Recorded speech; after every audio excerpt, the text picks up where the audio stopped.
उत्कल जननी हे ज्ञानादित्य उत्कल माली आपण को महाराज रामचंद्र पंचायत प्रति निकटन स्वागत करছি আজি ହେଉଛି ମହାନୁଭବ ମହାରାଜ ରାମଚନ୍ଦ୍ର ପଣ୍ଡିତଙ୍କ ଜୟନ୍ତୀ। ଅଳ୍ପାୟୁ ଜୀବନ ପରିସର ମାତ୍ର 41 ବର୍ଷ ଜୀବନ କାଳ।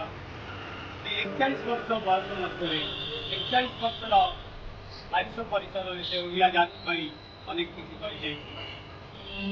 ଓଡ଼ିଆ ଜାତି ତାଙ୍କ କୀର୍ତ୍ତିକୁ ଚିରକାଳ ଅମର ତାର ଉନ୍ନତି ପାଇଁ ଉତ୍କଳ ସମ୍ମିଳନୀ ପ୍ରତିଷ୍ଠା କରିଥିଲେ ଏବଂ ଉତ୍କଳ ସାହିତ୍ୟ ସମାଜର ସ୍ଥାୟୀ ସଭାଗୃହ ତାଙ୍କରି ଅନୁଦାନରେ ଗଠିତ ହୋଇଥିଲା। ସେ ଆମ ପାଇଁ ବନ୍ଦନୀୟ, ସ୍ମରଣୀୟ, ପୂଜନୀୟ। ତାଙ୍କୁ ପୂଜା କରିବା, ତାଙ୍କୁ ମନେ ପକାଇବା ଏଭଳି ଆଜି ତାଙ୍କରି ଜୟନ୍ତୀରେ ତାଙ୍କୁ ପୁନର୍ବାର ପରିପାତ କରୁଛି, ସଭା ନିବେଦନ କରୁଛି। ତାଙ୍କ ଭାଷା ପ୍ରୀତି, ତାଙ୍କ ଜାତି ପ୍ରୀତି, ସେ ଜାତି ପାଇଁ ତାଙ୍କର ଅବଦାନ ପାଇଁ ତାଙ୍କ ନିକଟରେ ପୁନର୍ବାର ପରିପାତ କରୁଛି। हे ମହାନୁଭବ, ଆପଣଙ୍କ ଆଜିର ଆପଣଙ୍କ ଜନ୍ମତିଥିରେ ଆପଣଙ୍କ ପୁଣ୍ୟତିଥିରେ ଆପଣଙ୍କୁ ମନେ ପକାଉଛି। ଆପଣଙ୍କ